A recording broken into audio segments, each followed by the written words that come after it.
welcome to another episode of Iconic Freedom, the Formula. We are setting the standard for accountability and responsibility, the ownership of your choices and the consequences for those choices. Let each care for self, and all will be cared for. We have now let misinformation become the accepted information. It has washed over us. Elon Musk, he buys Twitter, and then he uses it almost exclusively to be a propaganda machine, and we've accepted it. We've accepted a narrative that despite an actually great economic recovery, the vibes don't feel good. So we want to reject it and get something else. And the person we are now betting on to change all of it is Donald Trump, a man who did two almost impossible things. He won the American presidency twice, and he drove a casino into the ground. What will the future hold now that America has just decided that we're going to F around and find out? We were making fun of Donald Trump for having thrown away his ground game and doing some weird stuff online. We thought that they were idiots. It turned out we were the idiots. The liberal media has just been pronounced dead. Legacy media is just not as important as it thinks it is. Black people voted for somebody they know is a racist. Latinos voted for somebody they know is going to deport their abuela. Yeah. Puerto Ricans voted for somebody they know treats them like trash. The left playing the race card on themselves. You own everything that happens to your mixed status families. And here we are once again at the precipice of falling off a cliff. At least that is for the liberal media propaganda machines. So looking at that first clip with Stephanie, a couple of things that occurred to me during the week that I was looking at that and posted it on X is, and if you're following me on X, I'm at FreedomAZ0704, which of course is July 4th. But what's interesting is that, I mean, she's just completely deaf, dumb, and blind to everything about reality. She is illiterate to reality. She is illiterate to economics. And she's not paying any attention to how people decided to vote. There's lots of information out there, and I'll let you kind of decide on where you get that from regarding the breakdown of, you know, men, women, Hispanics, blacks, Asia, everybody that voted and how they voted and all that kind of good stuff. Really great stuff. But I mean, she's the one that we did the interviewer back in September when she was interviewing Kamala. And I mean, she's just falling all over Kamala. And from that interview and even to this moment, you can see that she is not in reality. She's so emotional that she's not able to solidify herself in such a way, to fortify herself, to be able to give you information regarding what her opinion is. She is making the comment and saying that, you know, this is misinformation. It's like, okay, there's no such thing as misinformation, disinformation. This is a propaganda terminology. Both of those are. And it's to try and influence people that whatever they're listening to or reading or whatever is a lie. Well, what if they're the liars? What if they're the ones that are lying? But what's interesting about it is that it's propaganda in a sense that it's trying to make you not pay attention to what the reality is. Quite often I will post a statement that says, voters, please do your own research. Don't believe what you are just being shown or told. Earn the reward of satisfaction by having done your own research and you know the reality. We talk about on this podcast all the time that you don't want to just believe something. When you believe something, it's an emotion, it's a feeling.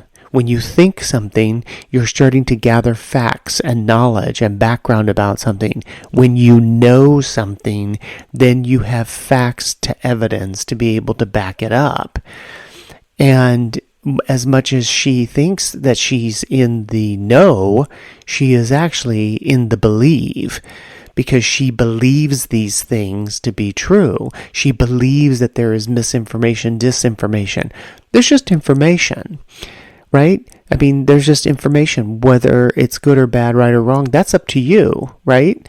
That's up to the person that decides to speak it, and it's up to the person that decides to hear it. And if you're listening to, people talk, or you're reading their articles, whatever, their blogs, you're able to decipher for yourself. And if it's something that you agree with, then that's your decision. And if it's something you disagree with, that's also your decision. It will be up to you to do your own research, right? And so that's another piece that we continue to talk about, is you want to do your own research. You don't want to just blindly take what someone says. You shouldn't blindly take what I say, right? It'd be better for your own investigatory process to find reality, to be able to explore for yourself what are the facts to evidence that we talk about on the podcast. Are these things true for me? Do I believe it? Do I think it? Or do I know it? And one of the great things about all the information that's out there now, and especially going on to Twitter X, is that, information is available to everyone, everywhere. So it's not as though people don't have access to it. It's decisive about whether or not they want to explore it for themselves. So then moving on to the second clip, which had to do with Jesse Waters' show. The first gentleman makes, Van Jones makes the comment about Donald Trump's ground game, which you heard a lot of during the campaign from his opposition, was that he didn't have a ground game, and they were basically, like he said, they were denigrating him for it when they had gone in a different direction. So when he's talking about that, what is it that we know? That they're not paying attention to reality. What is the reason they're not paying attention to reality? Because they're emotional about it. And when you're emotional about it, you are in delusion. You can't think clearly. So then the other gentleman says, that legacy media is, nobody's paying attention anymore. And he's correct. What is the reason for that? Because, again, they're not filtering things through a prism of what is it that we know, so that we can basically talk the facts. I saw Bob Woodward from Watergate History on a clip in his show as well, Jesse's show as well, who says that, the Washington Post is asking and giving directive basically to all of their reporters now that they need to stop all of the editorializing of a story and just do the facts. And, my response immediately is, yeah, that's your job. Your job is about the facts. Your job is not about editorializing. If you want to be an editorialist, that's fine. Of course, absolutely, as you wish. However, if you are attempting to make your editorial look in a particular way to people that it is factually based, then you're conflating these two things. Do one or the other, or at least state, here are the facts, here's my opinion about those facts. Great, that's fine, that's your opinion. Now, the one thing that I kept thinking the entire week, and that is that we are not asking the question often enough, if at all, what is the motivation and the self-interest of the person that is telling the story? Okay, so first of all, we don't like a story, but in the case of reporting, we do like a story. We want to hear what the facts are. So, and now that I say that, I wonder, like, is that a story? If somebody's telling me the facts, I don't know. Anyway, but we need to know what the motivation is. We need to know what the self-interest is, because that filter is actually creating whatever the story is that the person is attempting to tell. So they want to tell a story. They have a filter of whether they hate or love Donald Trump. And from that position is how they want to convey that story. It's how they want to be emotional about that story, which, is kind of remarkable. When you looked at that final portion of the clip where the woman from The View was on there, she's making this emotional diatribe of, oh, these people all voted, for somebody who's racist, for somebody who's misogynist, who's somebody, okay, blah, blah, blah. Whatever her emotional, situation is in that moment, then a question would be, well, what is your self-interest in going down that road? What is your motivation in talking in the way that you are? And obviously her motivation is that she dislikes or she hates Donald Trump, whatever. But without that question being asked, we're not bringing to the attention of people what is actually going on. It's not her telling the story factually based. It's her not realizing what the reality is. Here's the reality. Anna, or whatever your name is, how is it that all of these people, these 72, 73 million people, see something that you don't see? And this is a piece that I wanted to bring up on the podcast, was that as I listen to everybody during the week, I keep hearing and seeing the same thing over and over and over again. That just because somebody doesn't agree with you doesn't mean that, to Stephanie's point earlier, that it's misinformation or disinformation. It doesn't mean that they are racist or misogynist or whatever else it is that, that road she wants to go down. What is it that they see that you don't see? And when you apply all of these qualities and these thoughts to your own life, when you are in various situations, what is it that you see that others don't see? And what is it that others see that you are not seeing? I think I said that right.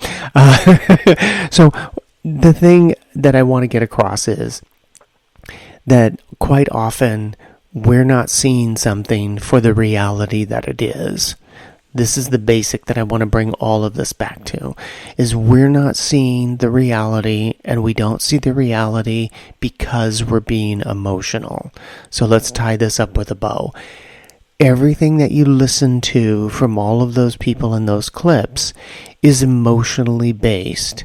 There might be some facts that are thrown in there here and there, but it's polluted because people are emotional and they're not seeing their emotions as an indicator to pay attention to something and to further investigate. Instead, they're seeing their emotions as fact. And yes, they're having an emotion, but it doesn't mean that the emotion is tied to reality. And this is the piece that is so important to talk about and have discussion about, is that if you are not in reality, if you are living in emotion and you are not in reality, then you will not see what other people see.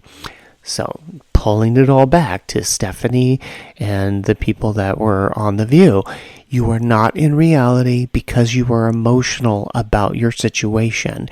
You're emotional about your situation because you have a self-interest and a motivation for which you have not disclosed, but we're going to guess for this particular conversation, the sake of this conversation, we're going to guess it's because you have a dislike or hatred for Donald Trump.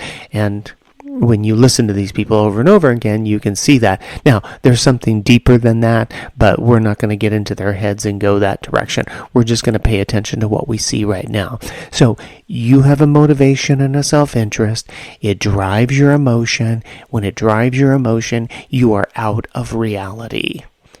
The only way to pull yourself back into reality is to pull yourself out of the emotion and start looking at things factually based. Now, one of the things that I want to make sure that I wrap this up with is that something occurred to me this week that, well, a couple things, but one is this idea of, and this is why I called this particular podcast Misanthrope. And what is a misanthrope? Well, I'm glad you asked. So the misanthrope, and I have the quote up here so you can see it and refer back to it if you wish, but it's a person who hates or dislikes or distrusts most others. It can also refer to someone who has a profound aversion towards human beings, often stemming from negative experiences or disillusionment with society. A misanthrope holds contempt for human nature. When you start to look at all of that a person who hates, dislikes, or distrusts, that's what your media is. That's who your politicians are. And there may be other people in your life that are similar to this. It can be people that have that aversion towards human beings. In the case of maybe Fauci, might be a good person to look at in that way. People that are environmentalists, the people that have gone off the deep end with climate and all the rest of that. I often say that they're the worst racists because they hate the human race. They have negative experiences or a disillusionment with society. So they have a motivation and they have a self-interest that is rooted in previous experiences for which they have not resolved for themselves. And they wind up having, what we've talked about, which is that contempt for human nature. So all of this stuff, it becomes kind of like a mental derangement, if you will, right? And those kinds of people will always harm society. When we refer back to the beginning of this podcast with those clips, these are people that will always harm society because they will always live in emotion. They will always be disillusioned. They will always have unresolved issues within them that they have not brought order to their life. And that's one of the things that I really want to, stress to you in this particular podcast is that bringing order to your life will help move you to a place where you have that accountability, where things are more even for you, they're more balanced for you. You've brought order to your life, you have accountability, you have a responsibility, you would not do any harm to yourself or others. When I've gone through this whole podcast today, we've gone up and down and here and there, and we've talked about all these different things, but I want to bring it down to the basic of it all, which is the simplicity of it all, which is bring order to your life. Do that by acknowledging your own self-interest, being responsible, being accountable for your choices, and doing no harm to others. One additional piece that I want to make sure that I touch base on is the accountability factor. So, because you're going to see a lot of this as we continue to move towards next year and the inauguration and then the new administration coming in, and that is the aspect of accountability. Accountability can only happen when there is an action. If there is no consequence, then there is no accountability. So what does it mean to take responsibility, and what is the follow-up action? So if there is lawlessness, the only way to bring it into being lawful is enacting consequences. And you're going to hear this a lot. Okay, if a politician is making a statement that I'm accountable or I'm responsible, great. The follow-up question immediately should be, so what are going to be the actions that are going to be taken that are going to tell us that there have been consequences to this accountability, to this responsibility? What is the action that is being taken to bring accountability and responsibility to the choices that you made, to your behavior? Because if we don't have consequences for actions taken, then we do not have any responsibility and we do not have any accountability. And that is the same thing in your own personal life. If there are no consequences, then there is no responsibility and accountability. And that's how you want to pull those things together for yourself. I'm accountable, I'm responsible, and now if I am accountable for my actions, my choices, what are the consequences? And those consequences could be good or bad. It's totally up to you. And we are once again at the end of our podcast. Thank you again for joining me this weekend. I hope you enjoyed it. I hope you enjoyed the election this past week. It was pretty exciting. In either direction, it was exciting. Hit that like button if you would. Share it with your family and friends. You never know how it might help them in their journey of self-discovery and self-development. Let each care for self, and all will be cared for. See you next week.